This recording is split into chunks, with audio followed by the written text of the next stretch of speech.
Bueno, como le decía, como dijo Juan, entre todos esos pasos importantes que son para la formación de la imagen en tomografía, hay una parte intermedia que es la más importante, que es donde se genera la magia en tomografía, que es la recolección de todos los datos en base a la atenuación que sufren los rayos X al girar 360 grados alrededor del paciente, a medida que la camilla avanza por dentro del gantry. Y luego de toda esta información que es generada, que es tomada, fragmentarla, ordenarla, asignarla, cuantificarla, codificarla, como ya habíamos visto en la digitalización, pero con un proceso que es mucho más engorroso, ya que es mucha información, y estamos hablando de atenuaciones de segmentos mucho más grandes, atenuaciones donde tenemos que unir todos estos valores de atenuaciones que son comparados también con la del el agua, ¿tá? Y para ello hay fórmulas matemáticas que se utilizan para hacer la sumación de toda esta data y básicamente volcarlo en algo para que se pueda demostrar en forma tridimensional. ¿Tá? A grandes rasgos es eso, básicamente. Un tubo detector que gira 360 grados alrededor del paciente, que va generando diferentes niveles de atenuación, es decir, eh, amplitudes de atenuación en base a lo que tiene que atravesar y qué es lo que llega al detector. Estas señales analógicas luego son medidas y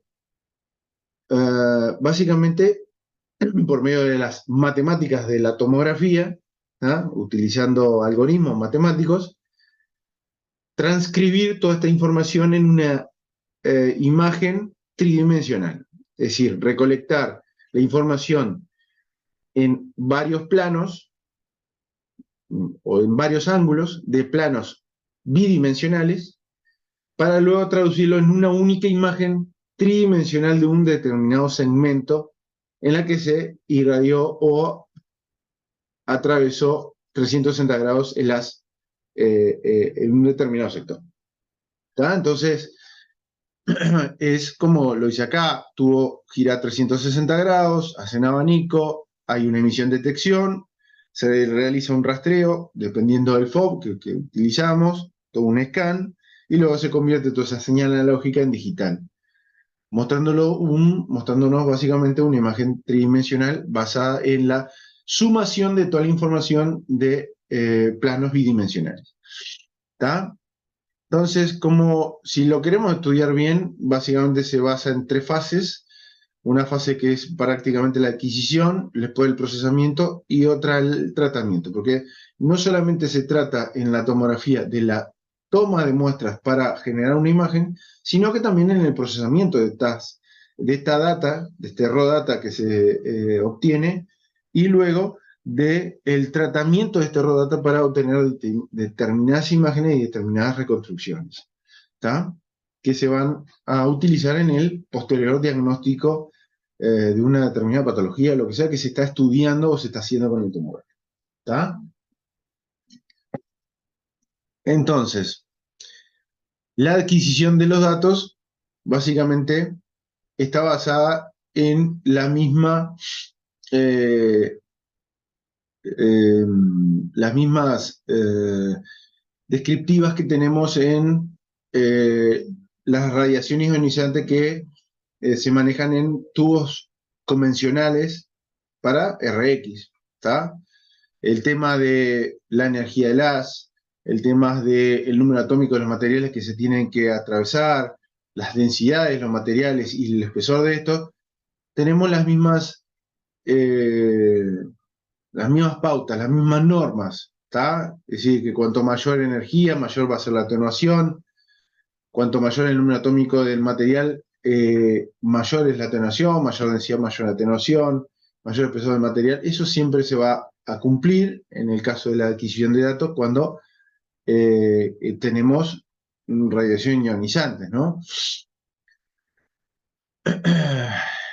El sistema de adquisición de datos tiene un sistema de recolección de datos que básicamente lo realiza el DAS, ¿tá? Acompañado obviamente del tubo, los detectores, los colimadores, ¿tá? Los generadores, todo lo que rodea todo ese sistema. El DAS básicamente es un dispositivo que se le puede llamar DAS básicamente a cualquier dispositivo que capta cualquier fenómeno eléctrico o físico, como cambios en el voltaje, corriente, temperatura, presión, ¿tá? O hasta el sonido. ¿Tá? En este caso, lo que es básicamente se mide intensidad de la corriente en los detectores. ¿Tá? Básicamente, una vez que llega los rayos que pudieron atravesar y que no fueron tan atenuados a los detectores, se mide la intensidad de la corriente que se genera en los detectores, sólido, gaseoso, lo que sea que tengamos, pero se acuerdan que siempre lo que se generaba es como una diferencia potencial o un movimiento de carga que genera una corriente eléctrica. ¿Ah? En los detectores. Y esto es lo que mide el DAS. Basado en estas intensidades de corrientes variables, nosotros tenemos diferentes amplitudes de tensión en cada uno de los detectores que nos van a decir que cuando pasan por determinado ángulo de incidencia con determinado avance de camilla, ¿ah? Con determinada técnica, vamos a tener una determinada eh, amplitud e intensidad de la corriente y por ello, con esto, lo trasladamos a una determinada grado de atenuación, ¿tá? En ese determinado sector con ese determinado ángulo de incidencia, ¿tá? Eh, Básicamente ahí es donde tenemos el convertidor y transformador de la señal análoga a digital. El conversor análogo digital se encuentra en el DAS y es donde se realiza la conversión como quien dice, información digital, información informática.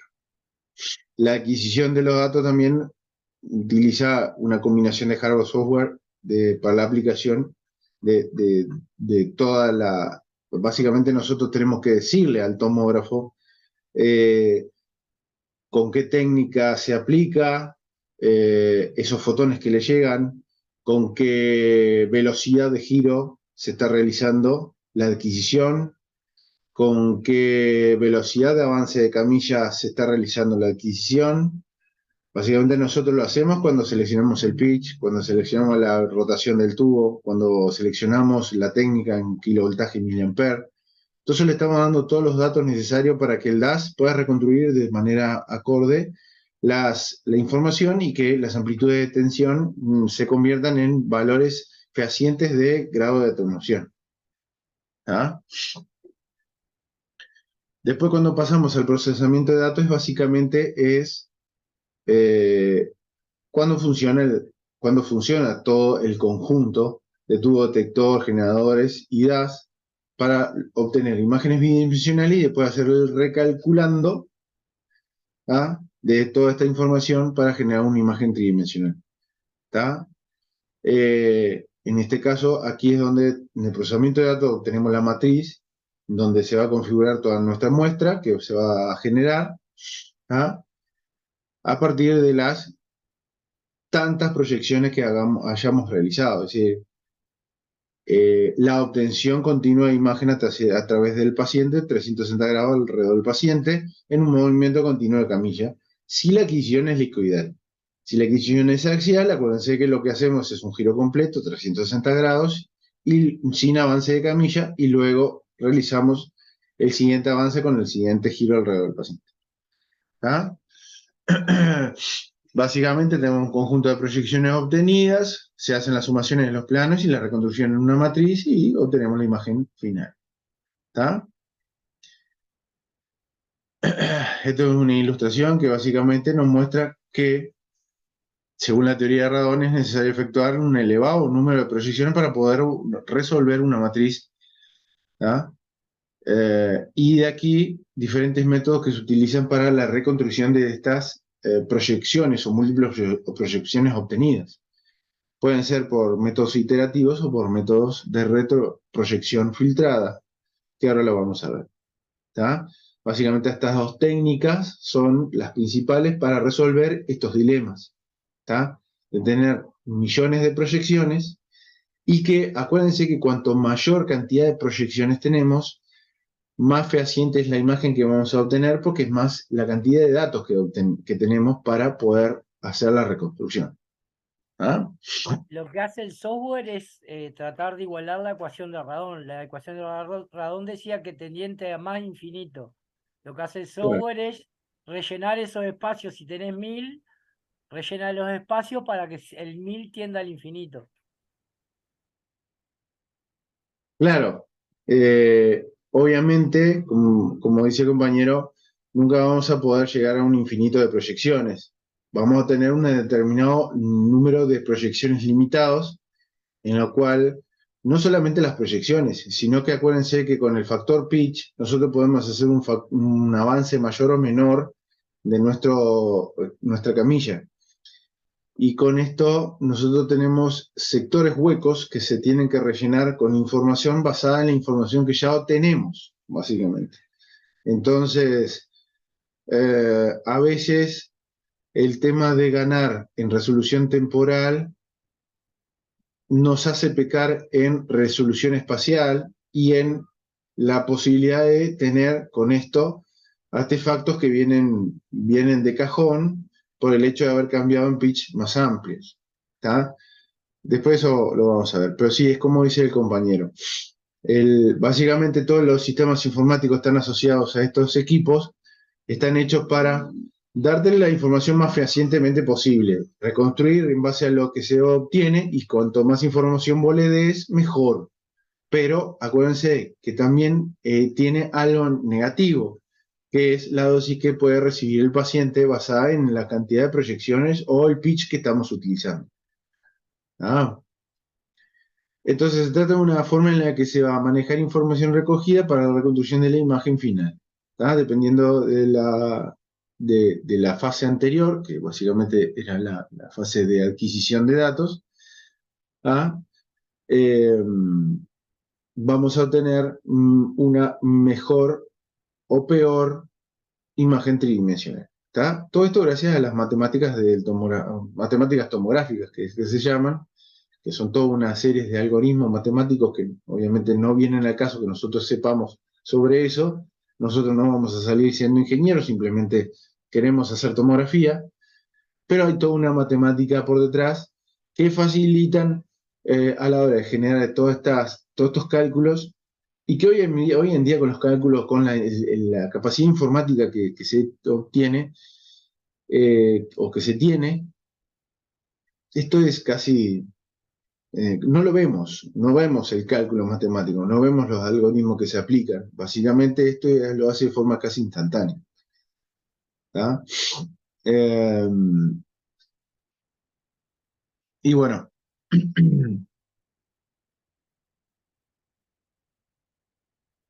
¿qué es la atenuación? Y bueno, básicamente yo les quise poner un par de diapositivas para entender bien lo que era el concepto de atenuación y el grado de atenuación. La atenuación básicamente es el el frenado fotónico que recibe en base a la densidad o el número atómico de determinadas estructuras en las que tiene que atravesar. La intensidad de los rayos X se atenúa cuando pasa a través de un objeto uniforme debido al proceso de absorción. Es decir, estos objetos absorben determinada energía de esos fotones que inciden. Y este grado de atenuación va a depender obviamente del espectro de energía, la distancia atravesada, la densidad del objeto, etc. ¿Tá? Matemáticamente la ecuación que expresa eso es esta que vemos acá, ya la habían visto ustedes, la de Lambert-Beer, donde explica la relación exponencial que existe entre la transición de luz a través de una sustancia y la concentración de la sustancia, así como también entre la transmisión y la longitud del cuerpo que la luz atraviesa. Básicamente explica la dependencia de qué depende el grado de atenuación y cómo se comporta el grado de atenuación. ¿Está? Bueno, acá tenemos intensidad de la luz transmitida, intensidad de la luz incidente, constante de Euler, el coeficiente de atenuación lineal y el espesor del objeto. Todos los parámetros que tomamos en cuenta a la hora de hablar de atenuación de un fotón. ¿Está? En tomografía, básicamente, todo el proceso de atenuación consiste en básicamente calcular el mapa de atenuación para una región determinada, donde atraviesa diferentes densidades, diferentes tejidos, con diferentes números atómicos y demás. Entonces, es un gran problema que hay que resolver, ¿no?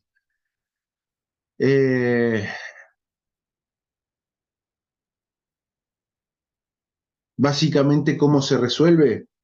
Y no quiero andar mucho en esto porque es bastante engorroso, pero siempre está bueno entender el detalle para comprender lo grande. Básicamente, este problema se resuelve calculando los coeficientes de atenuación de cada uno de los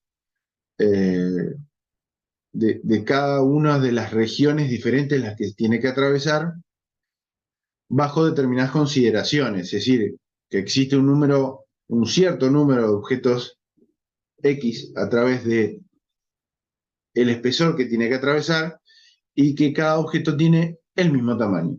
Teniendo esas consignas de base, se trata de resolver el problema de la atenuación que sufre un determinado fotón a través de un segmento donde es heterogéneo.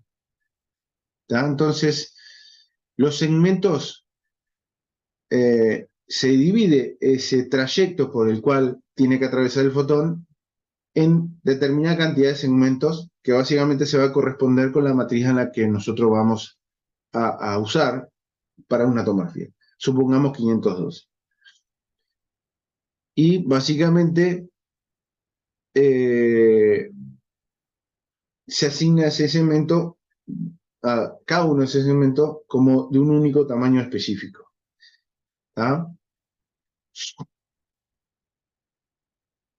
Entonces, si tomando en cuenta que es una matriz de 512, cada haz de rayo que atraviesa una matriz, por ejemplo, de 512 voxeles de la región a visualizar. Dentro de cada voxel, el coeficiente de atenuación es único.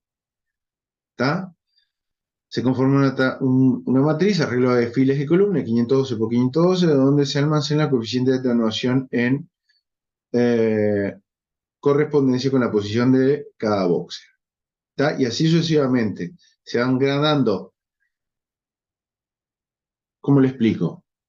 Si miran este esquema, supongamos que tenemos este espesor y los simplificamos en 512 segmentos.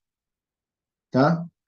Si tenemos el fotón que incide desde arriba hacia abajo, de donde dice atenuación hacia abajo, en el eje X, nosotros lo que vamos a recibir es una determinada atenuación en el receptor que está del otro lado. Pero cada detector va a tener una atenuación que sufrió el haz al haber pasado todo ese segmento entero que se corresponde de 512 segmentos del mismo tamaño. Entonces, básicamente se le da un valor de atenuación único que se corresponde con lo que recibió el receptor. Igual para cada uno de los cuadraditos. En el primer grado de rotación. ¿Me entienden? ¿Me llevan la idea? Supongamos que tengo un corte acá. Pero Y después con el cruce de cada uno de los otros 360, matemáticamente va a ir variando. nosotros con cada uno de los cortes, el primer corte asigna con valor único a todas las columnas, que se van a corresponder con el valor de atenuación que recibió el receptor del otro lado. Entonces, mi matriz de 512 voxeles, yo voy a tener en la primera instancia, en el primer grado, que todos los valores de atenuación en todas mis columnas son iguales. Obviamente que el de la columna 1 va a ser igual, va a ser diferente al de la columna 2, porque obviamente va a haber un valor diferente. Pero todas mis columnas van a ser iguales. Luego, en el siguiente grado, esto va a cambiar. ¿Está? Va a ir cambiando. Entonces se le va a asignar al voxel, que ya tenía un valor previo de atenuación, que se correspondía con el receptor que estaba del otro lado, se le va a corresponder ahora un valor de la suma de las dos atenuaciones, la que sufrió en el grado 1 y la que sufrió en el grado 2. La suma de las dos y la división entre dos, porque lo que realiza es un promedio. Claro, pero vos estás muy adelantado, yo lo tengo que explicar de a poco. Juan, entonces, ¿qué Me pasa? callo, me 300, callo, me callo. no pasa nada, está bien lo que decís, es así, porque es un promedio. Pero a lo que voy, que es un promedio en base a toda la rotación del tubo. ¿Está? Entonces va a haber una sumación de todos los grados de atenuación y se va a promediar en base a se va a promediar en base a la cantidad de rotaciones que tiene y en base a la cantidad de segmentos que yo puse al inicio. ¿Ah? Pues es un cálculo que toma en cuenta todo el espesor. ¿Ah? Entonces, básicamente, para no hacerlo a mano, existen algoritmos matemáticos, derivadas, que hacen esto por nosotros, donde toman determinados valores y hacen los cálculos necesarios para generar toda la información necesaria para tener justamente una imagen tridimensional basada en la superposición de todo esto. No nos vamos a aprender la matemática de esto. Lo que quiero que entiendas es cómo es que lo genera. Ahora, esto es la base de cómo es que genera la información. Cómo es que toma en cuenta la atenuación y cómo la utiliza la atenuación para generar los cálculos. Es decir, ya vimos atenuación única, primer grado, segundo grado, tercer grado y así sucesivamente a medida que va rotando alrededor del paciente y se va tomando todas las medidas y se va haciendo un promedio. Y cada voxel, al final de cada giro, va a tener un valor único de atenuación, porque se va a corresponder en base a la posición, al grado de giro y al espesor que atravesó, es decir, a cuántos voxeles atravesó. Entonces, para el procesamiento de datos existen como base dos diferentes métodos grandes para la reconstrucción de toda la raw data o la información base. ¿Ah? Que son la reconstrucción de tipo iterativa, ¿tá? Son dos tipos de algoritmos que se utilizan para justamente manejar toda esta matemática, y la reconstrucción analítica. ¿Tá? Dentro de cada una hay subdivisiones. Nosotros vamos a ver algunas, no vamos a ahondar tanto, vamos a ver algunas otras, vamos a tratar de entenderlas, cómo que se manejan y en qué influyen en cada equipo. ¿Tá? Entonces, como dice ahí, existen diferentes métodos de reconstrucción y procesamiento de imagen para obtener un resultado concreto.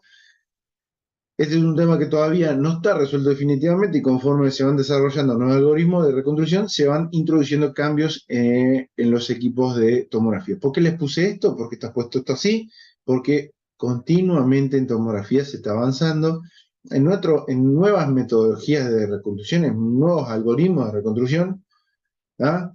Donde nos generan imágenes de muy buena calidad, imágenes que son de alto valor diagnóstico, pero con las menores dosis posibles a los pacientes. ¿Tá? Y bueno, dentro de la reconstrucción de tipo iterativa, tenemos las algebraicas, las estadísticas, ¿tá? Y dentro de las analíticas, las retroproyecciones y las retroproyecciones filtradas y las transformadas de Fourier, ¿tá? Que tienen pequeñas variables entre sí. ¿Tá? Dentro de lo que es el método analítico, ¿tá? Que habíamos visto acá, que son la que en un principio, por no tener el poder de cálculo que existe y el poder informático que existe, se distribuyeron ampliamente en todos los tomógrafos como base de reconstrucción de las imágenes, que son las retroproyecciones. ¿Tá? Y se basa a medida que va recibiendo la información que se genera, se va haciendo la reconstrucción de la imagen. ¿Está? Eh, entonces, si vamos al ejemplo que tengo acá, creo que más adelante ya se lo muestro, este. ¿Está? Vamos a ver que es como vimos hasta ahora, que es la obtención de imágenes bidimensionales y lo único que hacemos es luego reprocesar todo para que tengamos una imagen de manera tridimensional. ¿Está? Las retroproyecciones simples, ¿tá? Las más simples de todas, son retroproyecciones donde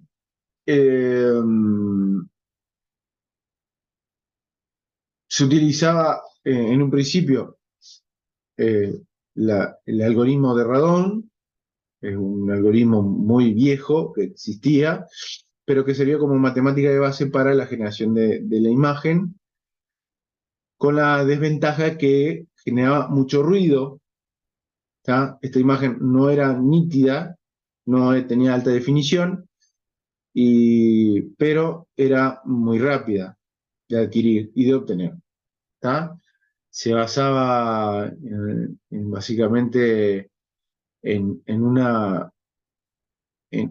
se presuponía como que el ruido introducido era blanco, básicamente, que el ruido era de color blanco y que era una variable aleatoria o de comportamiento gaussiano. ¿Tá?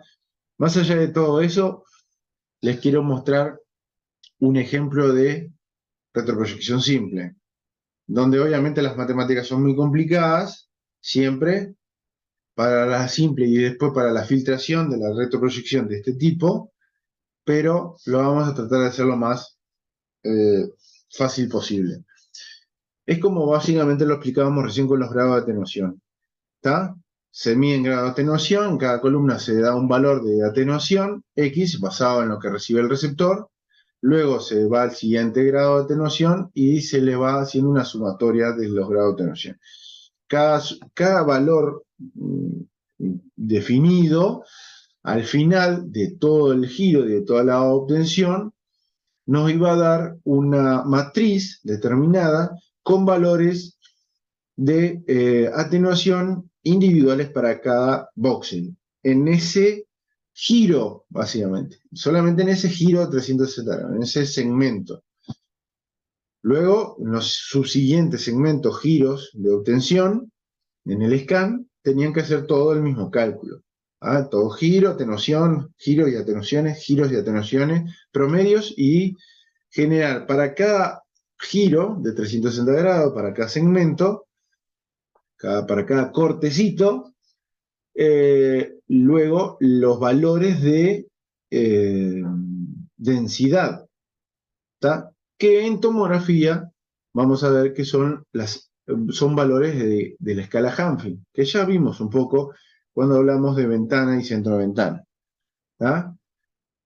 Si nosotros mirábamos en un único corte cómo quedaría nuestra matriz y vemos los valores que fueron asignados en la cuantificación, vemos que existe algo como lo que vemos acá, donde hay un centro donde tiene un valor muy alto de densidad o atenuación.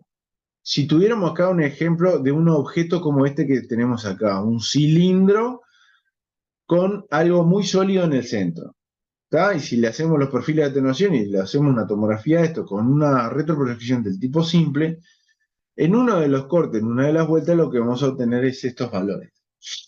Y como verán, hay valores que resaltan mucho hacia los extremos, después van hacia otros extremos, valores similares pero menores, y así sucesivamente.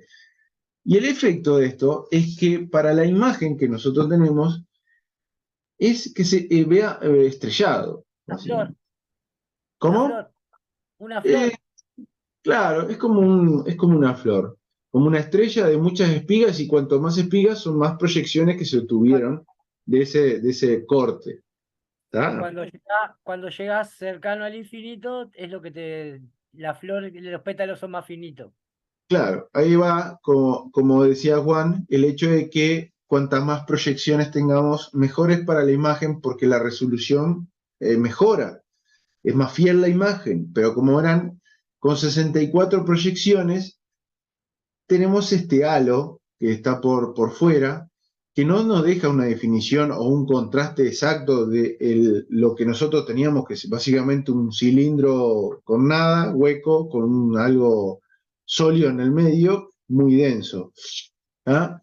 Y por eso se genera lo que es la filtración de estas imágenes, donde nosotros tratamos de evitar este efecto de sombreado que tiene estas imágenes con retroproyección filtrada, perdón, con retroproyección simple.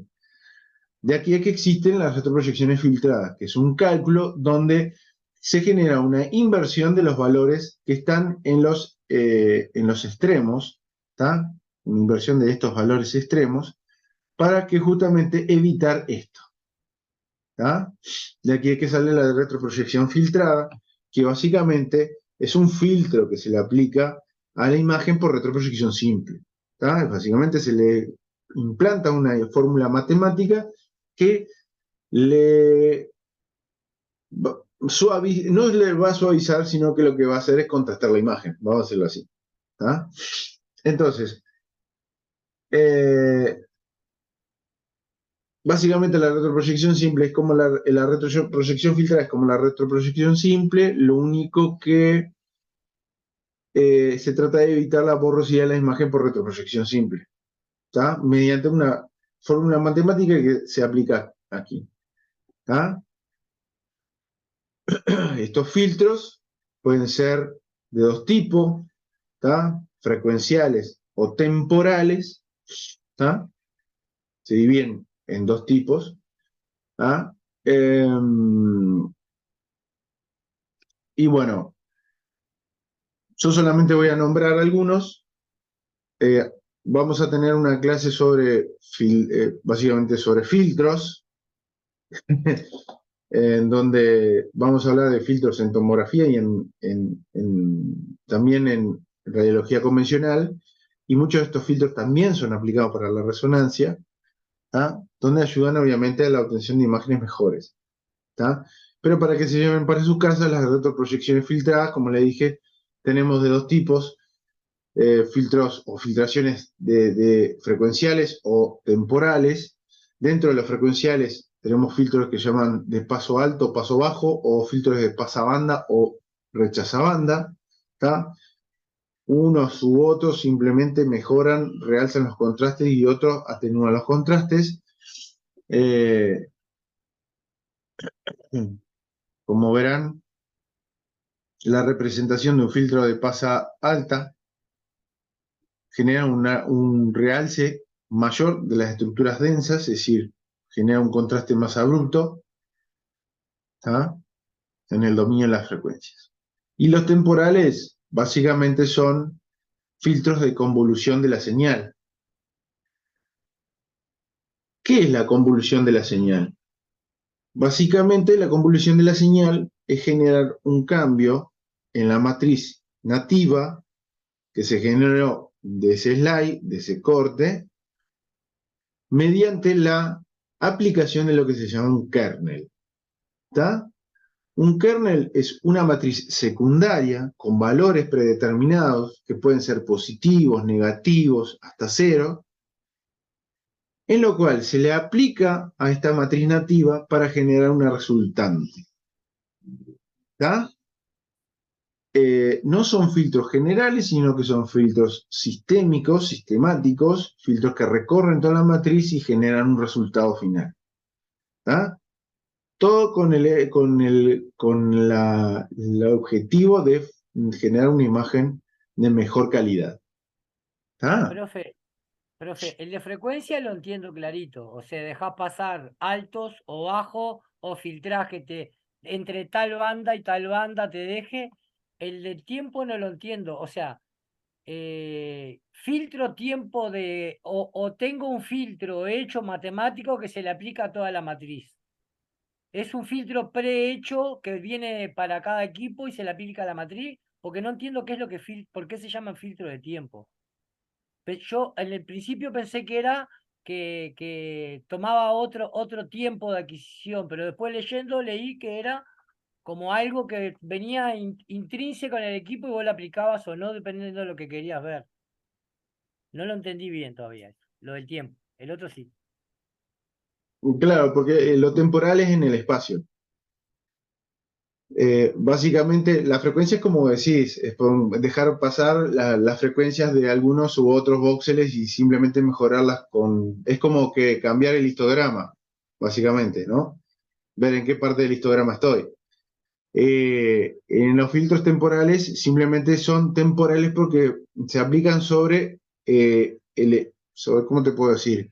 Sobre la matriz nativa ya hecha. Son temporales por el hecho de que se aplican sobre... em, ¿cuál sería la palabra?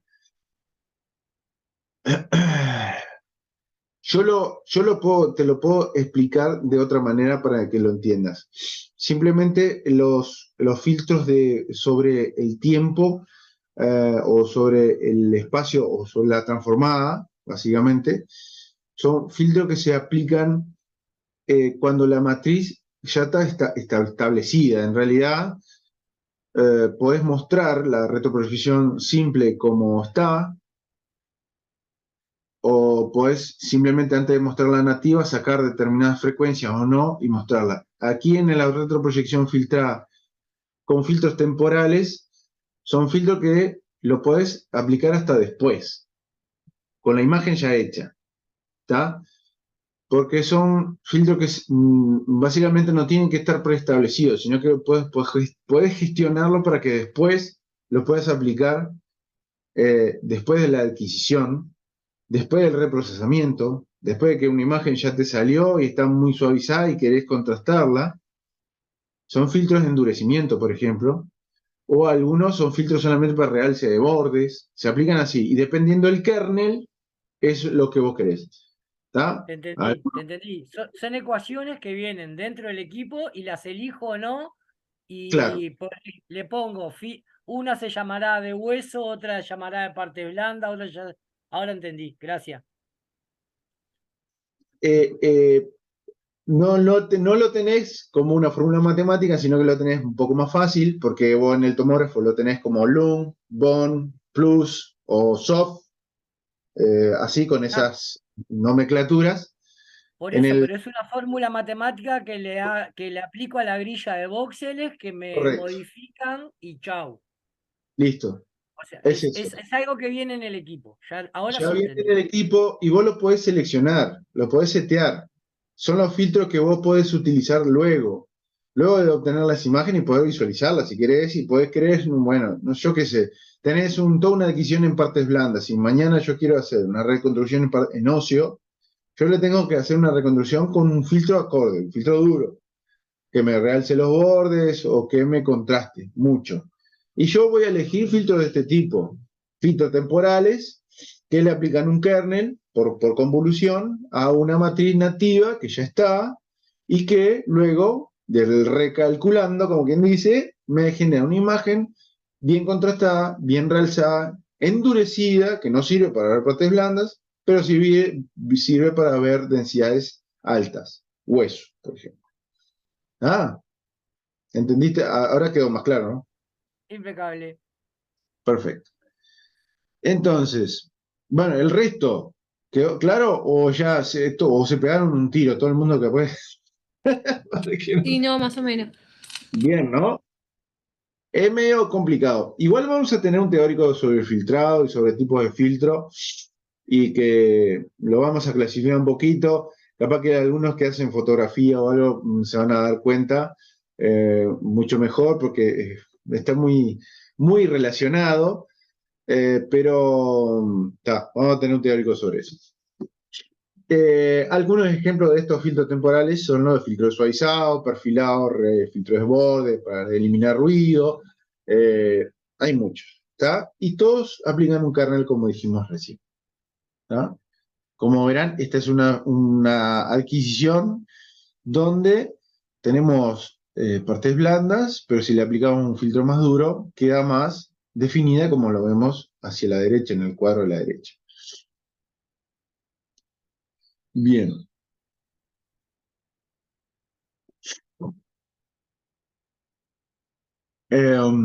Bueno, y la transformada de Fourier básicamente se trata de,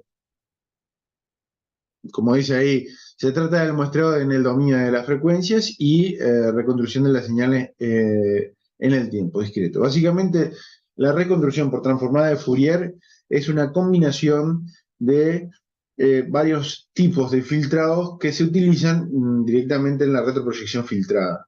¿Tá? Tiene como gran desventaja que necesita mayores tiempos para el procesamiento de las imágenes, ¿tá?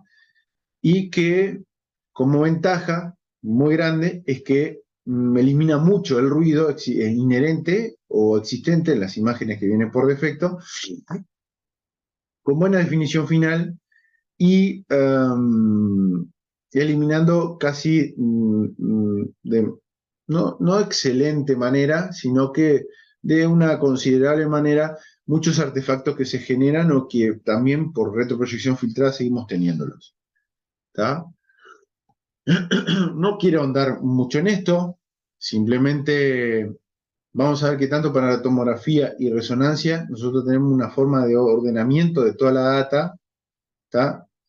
Que es básicamente todas las atenuaciones o los perfiles de atenuación o las amplitudes de atenuación, nosotros las ordenamos en un espacio que se llama espacio de Fourier o espacio K, que nos sirve luego para aplicar diferentes transformadas, así sea la Fourier o la retroproyección filtrada, para generar la imagen final. ¿Tá? Luego vamos a hacer un teórico sobre transformada de Fourier. Es bastante engorroso todo esto, pero estaría bueno tener un teórico específico de esto porque es la base de la reconstrucción, tanto en resonancia como en tomografía, de las imágenes. Bien. ¿Cuál es el plan B? Bueno, si no tenemos una retroproyección filtrada, si no tenemos una transformada de Fourier, podemos ir por un segundo método que es los métodos del tipo iterativo. Los métodos iterativos son métodos donde se trata de obtener una solución mediante las aproximaciones sucesivas, comparando con las proyecciones originales medidas en el detector. Básicamente lo que hace es, bueno, dice, mi detector es este, mi fuente es esta, mi energía fotónica es esta, basada en la técnica que yo le di, y bueno, yo tengo estos valores de atenuación en mis píxeles nativos, en voxeles nativos. Básicamente lo que quiero hacer es, bueno, analizo toda esa matriz que se generó y donde yo reconozco que hay un posible problema, porque hay una incongruencia en el valor, por ejemplo, un voxel totalmente blanco, al lado de voxeles con valores de atenuación, trato de corregirlo. ¿Tá? Va dándole con diferentes ecuaciones matemáticas una solución a ese voxel que por ahí capaz que estaba blanco en el medio de atenuación, atenuación, atenuación de diferente tipo. ¿Está? Entonces, acá pasó algo. Digo, para que no esto sea un ruido, yo lo que hago es básicamente rellenarlo. Y de eso se trata. ¿Está? La ventaja de estos sistemas es que se obtiene la mejor calidad posible. Hasta el punto de vista que ciertas imágenes pueden llegar a ser hasta mentirosas. Entonces siempre hay que tener cuidado con el grado de utilización de estos tipos de reconstrucción en los tomógrafos, porque pueden llevar a que las imágenes sean bastante mentirosas. ¿Está? Obviamente que la gran ventaja es la reducción de dosis al paciente. Estamos hablando de que si tenemos menos dosis, nosotros tenemos menos carga fotónica que llega a los detectores y por ende la posibilidad de tener más píxeles blancos que generan ruido en la imagen. Entonces, ¿qué pasa? Claro, se usa mucho para eso. Se reduce la dosis y se rellena lo que está en blanco. Pero claro, puede llegar a mentir mucho. Y La la, grande y la ventaja, diga. y la imagen es mucho más plástica, mucho más fantasiosa, mucho más definida, parece no Sí, real. sí, en muchos casos no parece lo que es. Generan se genera como ciertas imágenes, o digo, es demasiado chata, demasiado lisa, demasiado perfecta. Entonces está. Exacto, por eso. Es muy plástica. A los neurólogos no les gusta la No, iteración. no. No, los neurólogos prefieren todo que le haga todo axial. Los neurólogos prefieren las resonancias, que se vayan con las resonancias. Pero bueno, está.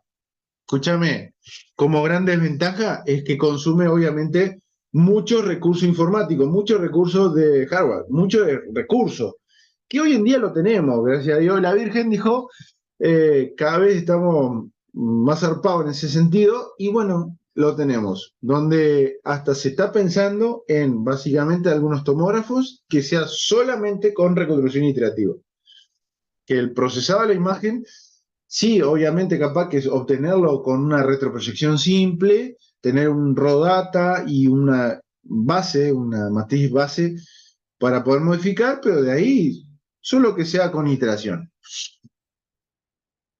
¿Muy lento? No, hoy en día no, porque hoy en día ya no están así. Hay computadoras pelotudas, hay sistemas informáticos, claro, obviamente encarecen los equipos, ¿no? Estamos hablando de que un equipo con un método de reconstrucción iterativa no es lo mismo que uno que no lo tenga. Obviamente, para el que lo quiera comprar, se le va a salir más caro. Y si todavía tenemos un método más potente, un método que es más fiable y con un sistema que lo básicamente nos muestra la imagen rápidamente, va a ser más caro. Eh, Hay ejemplos en G, por ejemplo, que hay iteraciones donde las vienen por defecto en algunos tomógrafos donde son casi instantáneas, donde las iteraciones se pueden hacer o se pueden utilizar tanto para la adquisición de bases y ya preestablecerlas para que cuando adquiera ya la imagen aplicada ya venga con la iteración, o que la método de reconstrucción se le realice a las imágenes que se van a reprocesar con otras ventanas, con otros filtros, y suavizar estas imágenes reprocesadas. Entonces, todo eso encarece. Bien, el algoritmo de lesión se aplica fácilmente en en los problemas matriciales. Consiste simplemente en proponer una primera solución y efectuar sobre esta solución inicial cálculos simples, comparándolas con las proyecciones iniciales que se obtuvieron con la matriz inicial. Hoy en día, como le dije, son los que más se están desarrollando gracias a las mejoras sustanciales de los equipos de reconstrucción disponibles en el mercado, la mejora sustancial de la memoria de procesador, el almacenamiento de datos y la capacidad de los reconstructores y los sistemas de reconstrucción. ¿Está? No vamos a irnos mucho más, simplemente vamos a nombrarlos. Hay de dos tipos, tipo algebraico y tipo estadístico. Obviamente los algebraicos son los que utilizan cálculos de tipos algebraicos binarios para la obtención de una solución, y los estadísticos simplemente emplean cálculos estadísticos para la aproximación de la solución. Nada más que eso. Ahora sí, vamos a nombrar algunos de cada marca para tenerlos presentes. En General Electric, el caballito de batalla es el ASIR, que hoy en día casi todos los General Electric nuevos que están saliendo viene por defecto ya para poder utilizarlo. En Siemens es el Iris, en Toshiba es el IDR, y el Philips el i2-4. Las dos marcas que más se utilizan acá en el mercado uruguayo obviamente son General Electric y Siemens. Si hay algún Toshiba todavía en vida, no sé, no me acuerdo, capaz que en Maldonado hay alguno. Y bueno, para nombrarlo nada más, el ASIR es un método de reconstrucción estadístico del tipo estadístico, iterativo del tipo estadístico, adaptativo. Básicamente disminuye la desviación estándar del ruido que existe en los píxeles mediante la estadística del fotón y del modelado del objeto. Es un método de iteración que no hay que abusar. Generalmente yo que lo utilizo lo coloco en 30-40% y no más. Si lo coloco menos de 30 es como no usar. Y si lo coloco más de 40 es como que me empieza a dar imágenes medias mentirosas. ¿Me explico? Entonces, por ahí. ¿Está? Las imágenes que se dan son muy buenas con la dosis adecuada.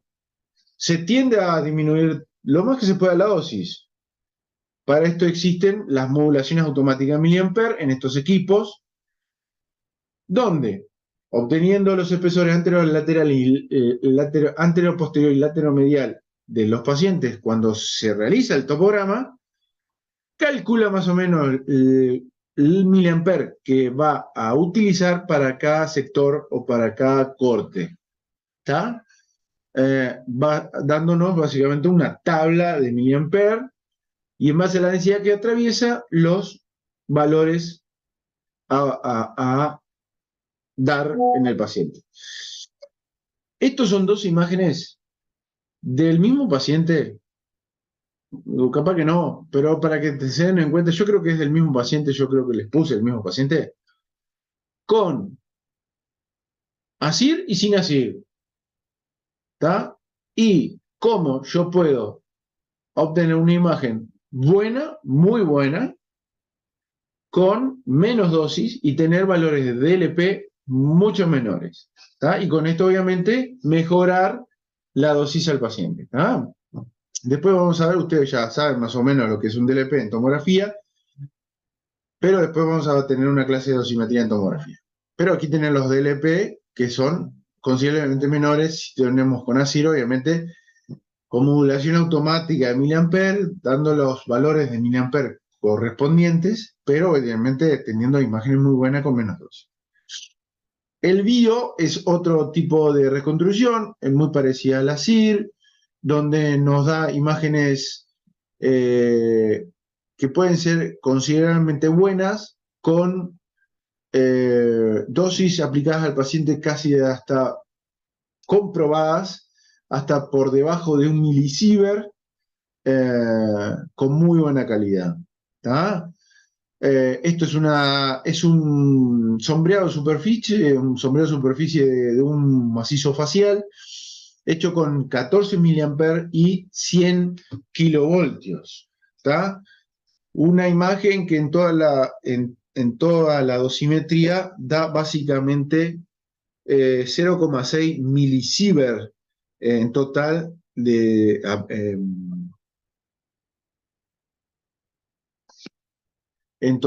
lo acumulado la dosis de ese sector. ¿Ah? Después tenemos el ASIR-B.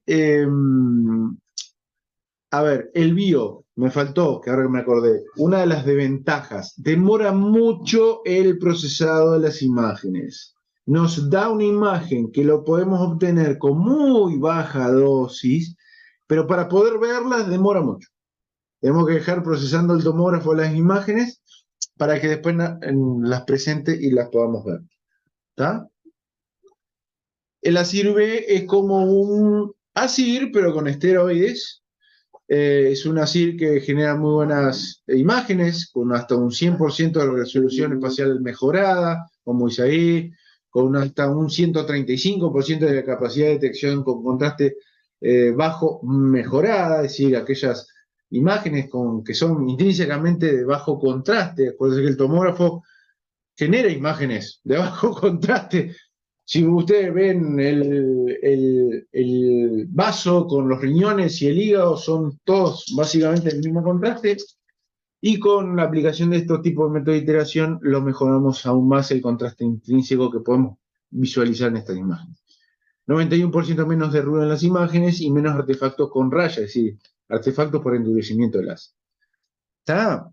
Pero esto obviamente hay que pagar para tenerlo. Faltaba el anuncio, auspicia General Electric. Auspicia General Electric. Auspicia General Electric. Auspicia General Electric. Exactamente, by General Electric. En realidad, chicos, esto que ven acá es sacado de un paper de General Electric que así es que lo están promocionando a este tipo de iteración que es bastante nueva. Se los puse en una diapo que es agregada a las que ya están. Creo que igual en lo que ustedes tienen ya está, porque no sé, hace un par de años que la presenté o ayer o el año pasado la presenté, pero eh, básicamente se generan muy buenas imágenes con una reducción de hasta el 82% de la dosis al paciente con este tipo de iteración. ¿Tá? Pero lástima que hay que pagarlas, que pagar. Bien, en Siemens. En Siemens el caballito de batalla es el Iris. ¿Tá? Básicamente es una imagen que es una método de reconstrucción iterativa que es bastante parecida a la CIR en General Electric.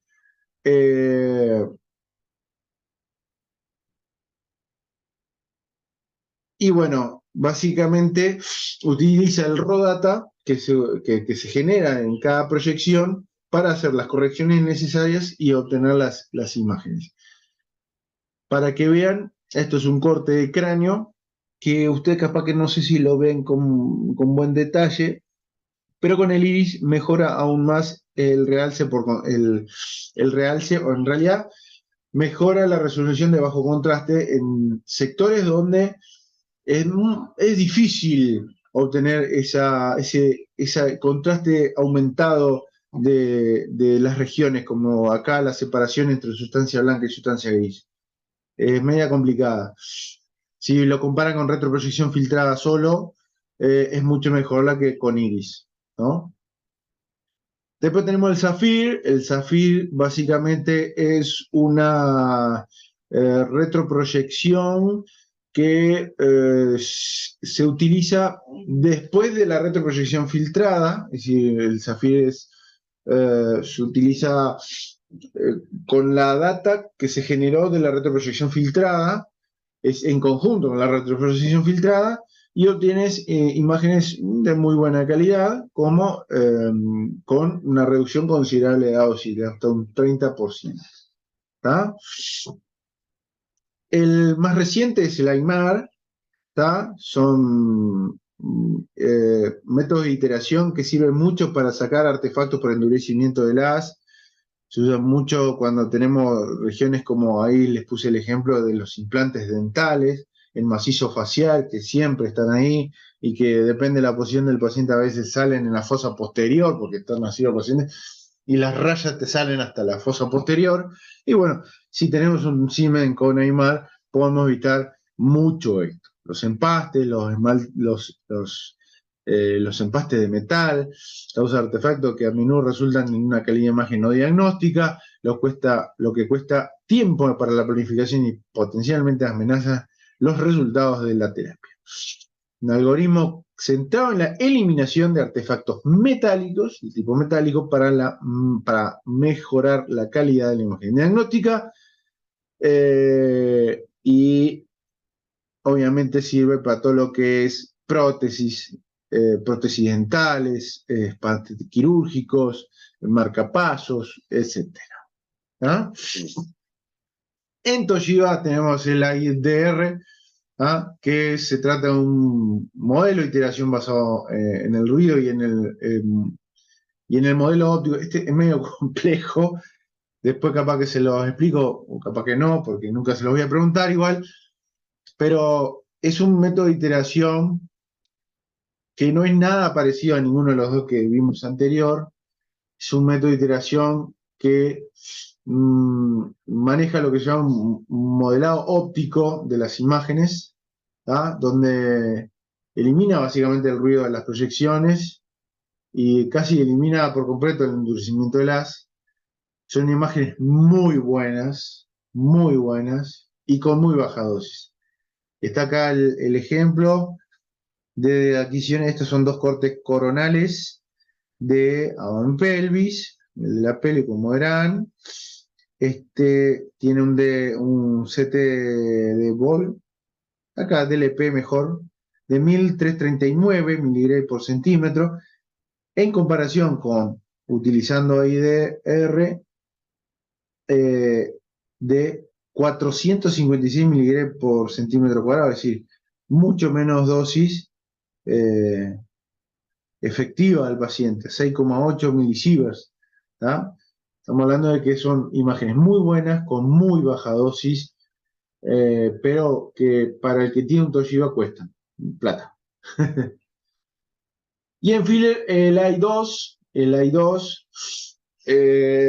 básicamente lo promocionan así: low energy, low dose, low injected contraste, baja energía, baja dosis y baja inyección de contraste, porque nos posibilita con este tipo de iteración contrastar más lo que ya tiene contraste. Entonces con menos cantidad de medio de contraste radiológico podemos realzar mejor esas estructuras, con adquisiciones de muy baja dosis, 80 kbp, 135 mAh. Estamos hablando que en tomografía 80, 135 para un body es muy bajo.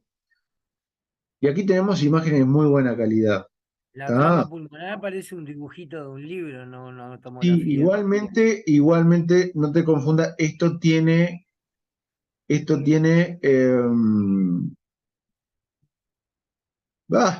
por Dios, esto tiene un método de reprocesamiento de las imágenes que ahora lo vamos a ver. ¿Está? Tiene ¡Oh!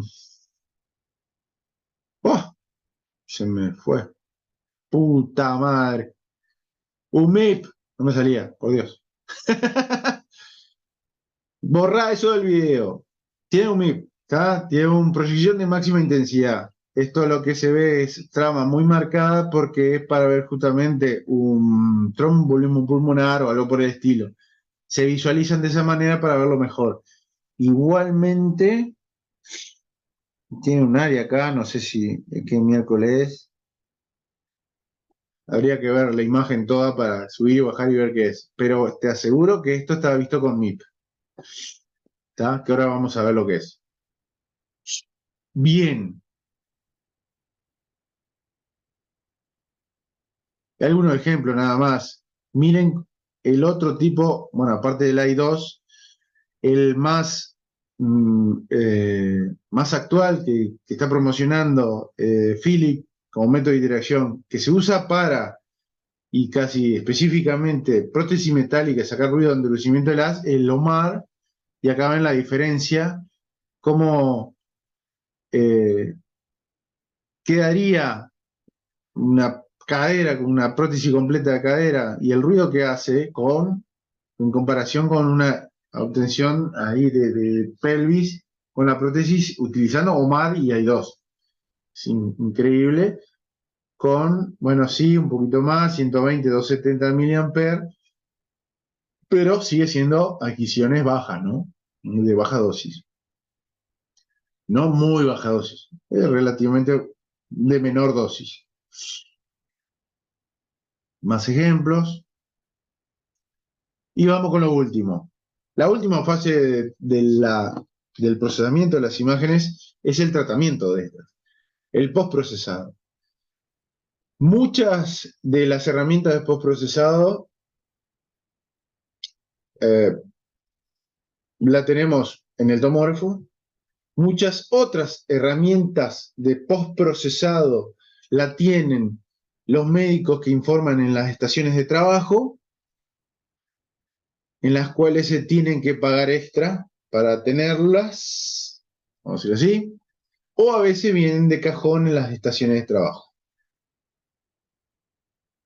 A mí me encantan las de las estaciones de trabajo, están mucho más buenas que las que tengo yo en el tomógrafo, por ejemplo. Y le hacen la vida al médico mucho más fácil a la hora de informar.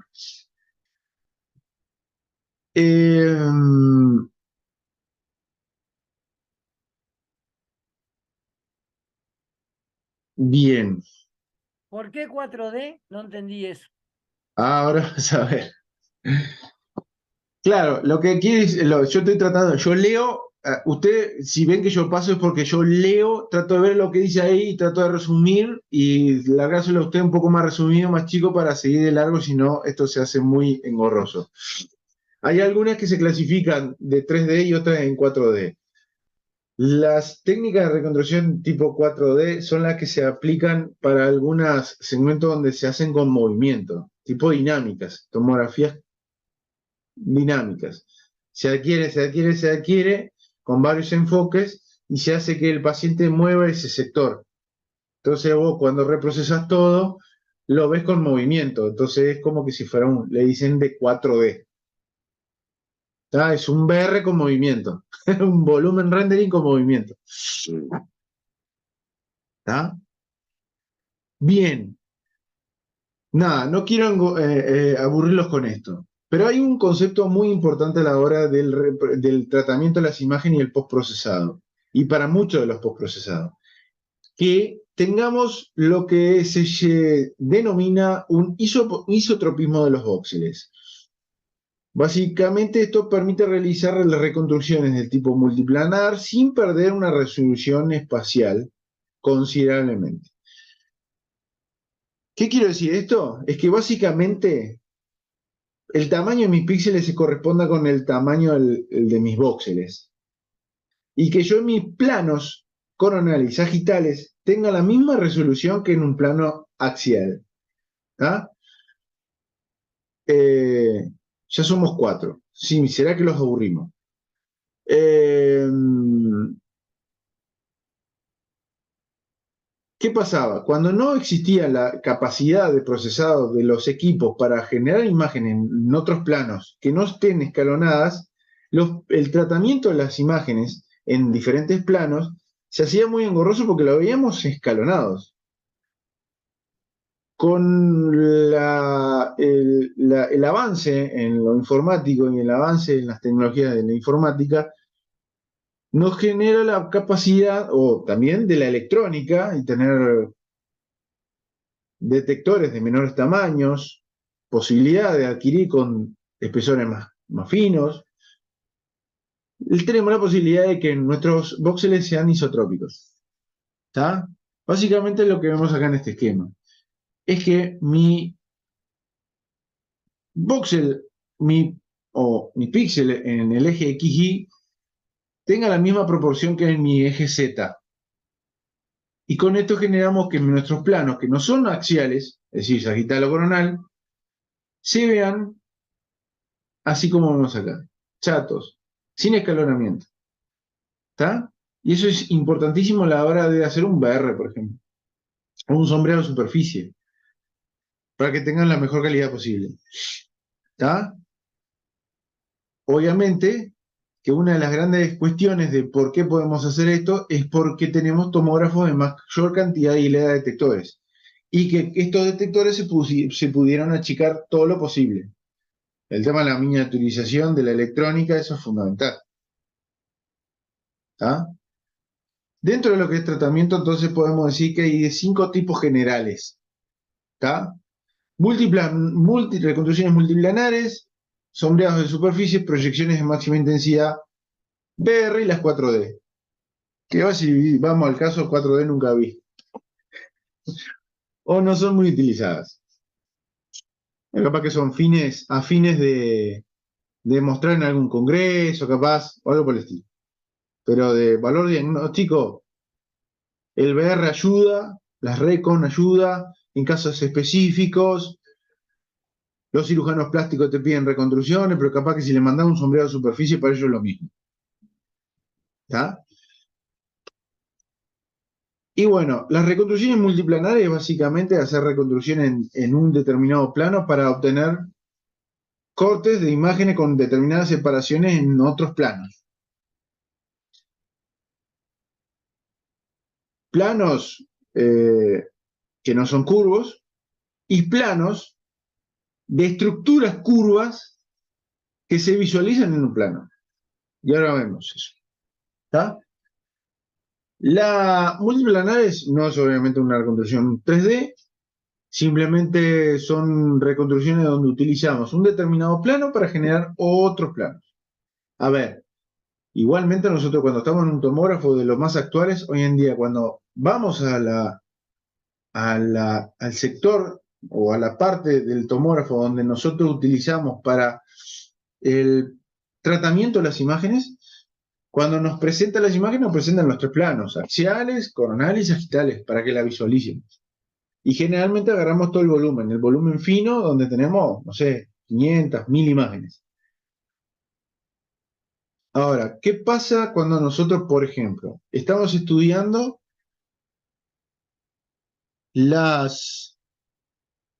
una discopatía en columna lumbar? Supongamos. Entonces, nosotros lo que tenemos que estudiar es disco a disco, y cada disco, en el plano axial, rota un poco, ¿no? Si ustedes se imaginan, eso cada vez es un perfil lumbar, se dan cuenta que las vértebras lumbares cada vez van perdiendo la horizontalidad y van mirando cada vez hacia abajo. Lo mismo pasa con los discos intervertebrales. Y cuando nosotros estudiamos discopatías y queremos documentar esto, nosotros tenemos que hacer una reconstrucción multiplanar en axial de disco a disco. Es decir, sacar fotito de 4 o 5 imágenes de el primer disco, T2L1, L1L2, L2L3, L3L4, L4L5, L5 S1. ¿Tá? Sacar una reconstrucción multiplanar en plano axial de todos los discos, presentarlo en una plancha y mostrárselo y mandárselo al paciente. ¿Tá? Entonces, hoy en día se usa mucho para eso, para obtener reconstrucciones o obtener determinados planos con una determinada cantidad de imágenes, con una determinada separación entre ellas. ¿Tá? Y aquí tenemos cómo sería. Si nosotros queremos planos coronales, por ejemplo, de la columna, agarramos la secuencia axial y tenemos esto, ¿tá? Esta barrita para el localizador, o esta barrita que nos muestra básicamente cuántas imágenes, y todas estas rayitas paralelas son las imágenes y por dónde van a pasar cada una de las imágenes. Y la separación entre ellas es la separación que nosotros seteamos. Sale un cuadrito de diálogo donde nosotros podemos decirle, bueno, quiero tantas imágenes con tanta separación entre ellas. Y después me presenta este cuadrito, este rectángulo, que yo lo puedo mover hacia un lado, hacia el otro, en una posición determinada, y que las reconstrucciones en coronal sean tantas imágenes de izquierda a derecha, por ejemplo, y nada más. ¿Tá? Podemos setear todo eso. ¿Tá? Generalmente, ¿cómo? Claro, acá sacamos un sagital, no sé por qué desde hoy estoy diciendo coronal, perdón, sí, mal yo. Pero para que obtener, por ejemplo, estas proyecciones sagitales de columna lumbosacra, siempre hay que tener en cuenta determinados reperes para hacer bien el sagital. En el caso de una columna lumbosacra y unos sagitales de agarramos las espinosas y colocamos la imagen que pasa por el medio bien a lo largo de la espinosa. Supongamos, hacemos eso. ¿Tá? Se van a dar cuenta que en resonancia es lo mismo. En resonancia tenemos tenemos normas a seguir a la hora de obtener determinadas imágenes. Ya en la obtención de la imagen, acuérdense, en resonancia no tenemos tantas imágenes como en tomografía, y esas imágenes nosotros ponemos el localizador dependiendo de lo que queremos hacer o que queremos ver, y obtenemos las imágenes en esos planos. Directamente en resonancia. ¿Cómo? Cada rayita punteada, esa es un corte sagital. Exacto. Es una imagen a mostrar. ¿Ah? Pero las que están fijas también. Es decir, que esta es una, empieza acá y termina en esta, y la del medio es esta. Es para que vos tengas una referencia cuál es la imagen del medio, porque vos querés decir, bueno, que la principal pase por acá y bueno, que hayan 3 por un lado y 3 por el otro. ¿Está? Aquí queremos sacar planos axiales de un plano sagital, por ejemplo. Lo que le dije recién, para discos. 3 o 4 cortes, que vaya de cuerpo vertebral a cuerpo vertebral.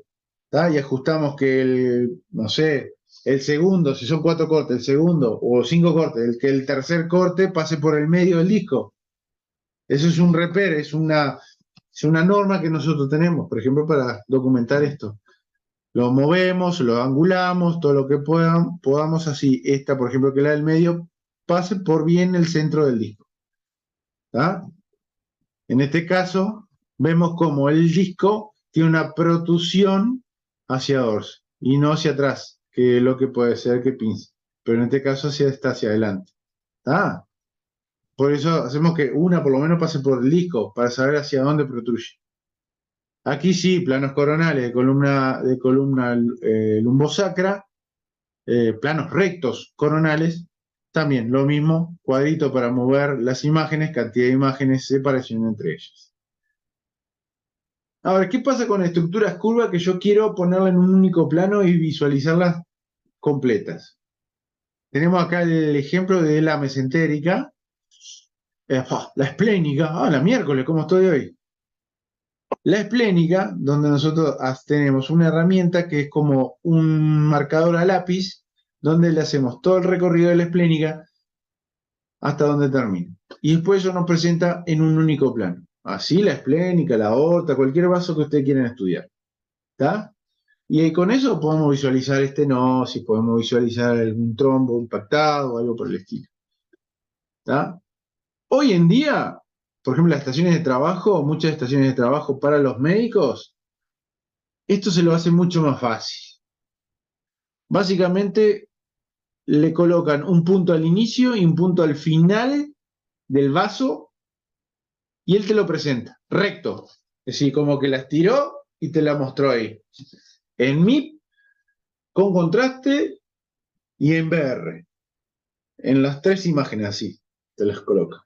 Esas son las estaciones, la versión 4.7 de las estaciones de trabajo de la General Electric tienen eso hoy en día. Casi soy un promotor de General Electric, se dieron cuenta, ¿no? Bien, seguimos.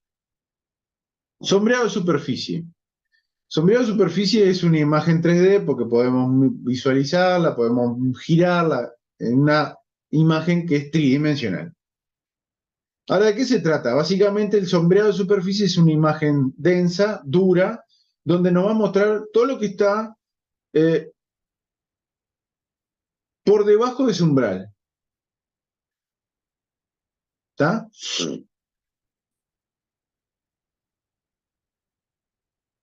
Entonces, asigna valores, señal a los voxeles con un umbral de referencia. De forma que los clasifica con alto o bajo umbral. De esta manera, diferencia lo que es, por ejemplo, hueso de partes blandas. Si vamos al grano, les muestro una imagen. No, a ver si estoy.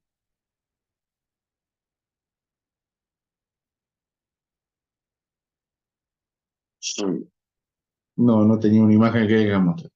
Pero si vamos a esto, es para, lo vamos a entender mejor. Nosotros tenemos una cantidad de voxeles en un determinado segmento que nosotros adquirimos en el scan. Lo que va a hacer el sombreado de superficie es agarrar todos esos voxeles y va a analizar cuál está, primero con un determinado umbral, qué voxeles tienen la densidad que está por debajo de ese umbral y qué voxeles están por encima de ese umbral. Y va a hacer visible todo lo que está por debajo de ese umbral. Entonces, eso lo que nos posibilita es ver o todo lo óseo, o todo lo que tenga contraste, o lo que es partes blandas, óseo y contraste. ¿Está? Básicamente es eso. Y aquí tenemos la herramienta donde nosotros podemos setear eso, setear el umbral. Es decir, que nos muestre solamente lo que está por encima de determinados valores de Hampton. ¿Está? Sombreado de superficie se utiliza mucho para hacer, por ejemplo, manos, cráneos, cosas óseas para los cirujanos plásticos que quieren ver cómo es que se visualiza una determinada fractura, sacando todo lo que es partes blandas y otras cosas. El MIP es muy parecido, lo que no utiliza es un umbral, es decir, no va a hacerte visible lo que está por debajo de ese umbral, ¿está? Como vemos acá en el esquema.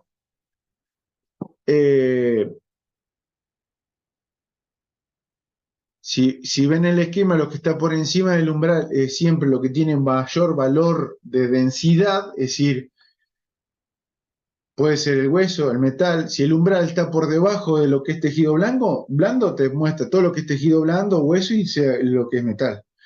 Si está por encima de tejido blando, te va a mostrar lo que es hueso y metal.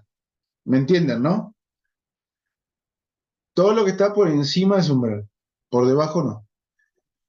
En la proyección de máxima intensidad, analiza todos los voxeles, como hacen el sombreado de superficie, pero no es que te va a mostrar lo que está por encima o por debajo de un umbral. Simplemente te va a mostrar la máxima intensidad. Es decir, va a ver en todo el espesor cuál voxel es el que tiene la mayor intensidad. Y en la imagen en 2 dimensiones que vos estás viendo, o en la imagen plana, o en el plano que vos estás mirando, vas a visualizar solo los voxeles que tienen mayor intensidad. Por eso se utiliza mucho para estudiar cuestiones vasculares.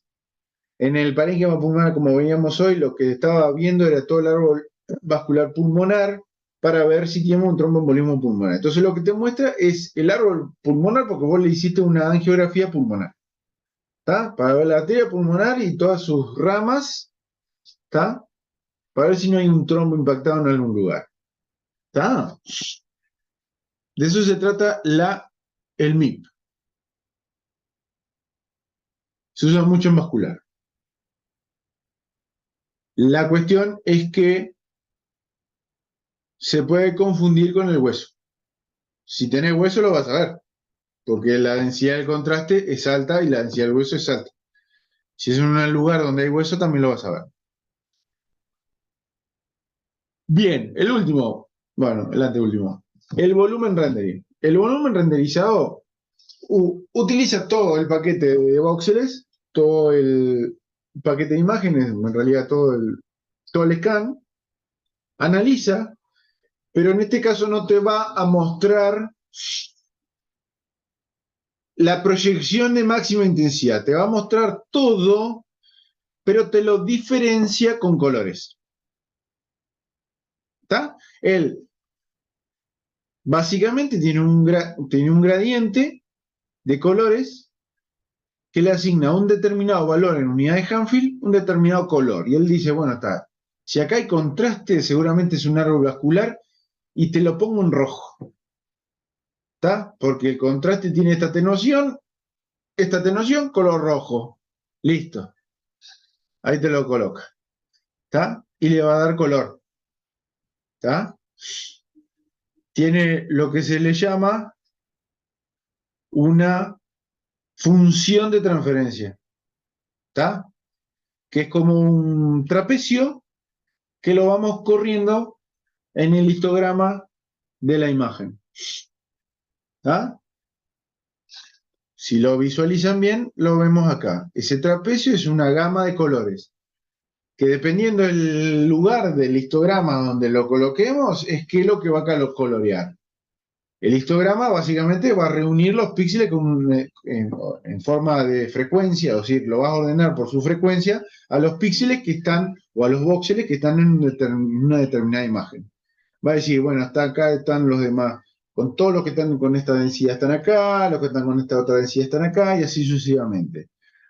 Entonces, este ejemplo que ven acá es un ejemplo de un cráneo, donde si corremos esa función de transferencia, hacia el lado donde están los píxeles de mayores densidades, aglomerado todos los que son píxeles de mayor densidad, por ejemplo los que son para hueso, va a pintar mucho hueso, pero va a dejar de pintar todo el resto de otras estructuras con otros niveles de atenuación o densidad o valores Hanfield. Y lo corremos mucho para el lado donde está más concentrado todos esos voxeles que pertenecen a las partes blandas, va a empezar a colorear todo lo que es blando. Acá lo corrimos todo para el otro lado del histograma y empezó a mostrar con colores la piel, con rojo la cinta que sujeta la cabeza, la mesa, que todo muestra. ¿Ah? Entonces, dentro de VR tenemos una gama enorme de combinación de colores basado en qué es lo que queremos mostrar. ¿Está? y qué es lo que queremos estudiar. Entonces, un VR no es una cosa que voy a, oh, sí, le pongo colores porque le pongo color y pim pum pam. Acá agarro un pulmón y le meto este color y podés modificar todo si querés. Pero no es lo mejor. Generalmente está hecho para que cada VR que vos utilices sea para un determinado estudio. Obviamente que hay una función de transferencia para los estudios oculares y para mostrar todo lo que es altamente realzado con contraste de un determinado color rojo para que digas, bueno, esto es una arteria con sangre. Pero todas esas estructuras donde se llenan mucho de sangre también las vas a ver rojas. ¿Está? En mi humilde opinión, el VR simplemente ayuda para algunas cosas, no es por sí sola diagnóstica de algo, sino que ayuda para el diagnóstico y se utiliza mucho para la presentación de casos. ¿Está? Dicho esto, Y en trauma también ayuda. El hijo de mi señora tuvo un accidente de tránsito feo, hicieron la reconstrucción y con la reconstrucción se encargaron las plaquetas que iban a servir para sostén de todas las costillas que le habían roto, ¿no? Medida, curvatura, todo. Exactamente igual. Era increíble ver cómo se veían las costillas rotas. sí, pero no lo hace el tomógrafo eso. Y no lo hace un médico imagenólogo. Ah, Le no, sirve, no. le La, sirve al tra- la, tra- traumatólogo. la traumatóloga fue la traumatóloga, pero era impresionante Sigue cómo se veía. siendo lo que yo digo, no es diagnóstica. No, Estamos- no. La usaron para eso mismo, la reconstrucción, para encargar las plaquetas que se le iban a poner después sí, de la sí, sí, sí, operación. sí. En ese caso estoy totalmente de acuerdo.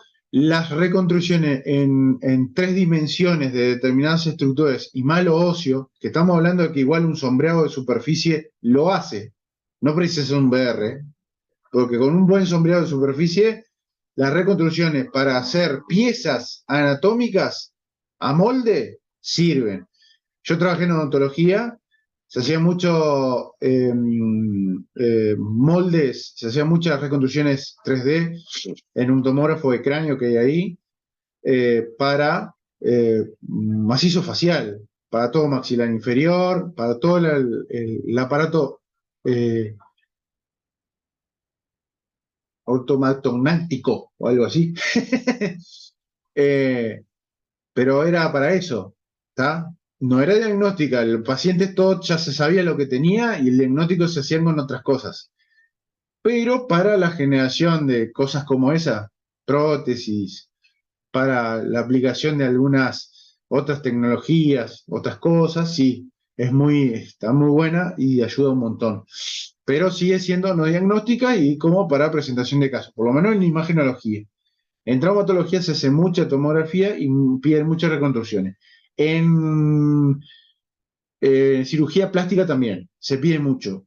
Y hacen muchas, ellos mismos hacen muchos reconstrucciones de manos, reconstrucciones de óseas, que necesitan las reconstrucciones 3D para ver cómo está y le hacen un pre y un post de eso. Y 4D, bueno, los resumo, es básicamente como ya les dije, es un volumen rendering pero con movimiento. Básicamente se adquiere, se hace varios volúmenes de un determinado sector, pero con básicamente diferente, porque no se está moviendo el paciente, simplemente se adquiere en diferente posición. Se adquiere con el hombro un poco más abierto, un poco más abierto, un poco más abierto, o con el pie un poco más extendido, un poco más extendido, así sucesivamente.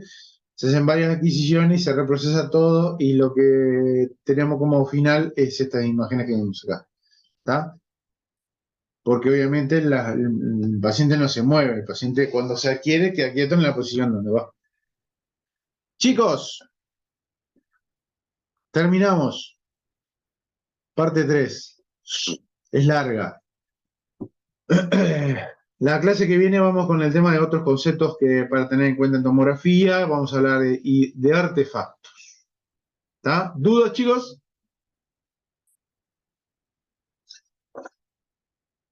Aparte de las 25 preguntas del parcial, ninguna. Sí.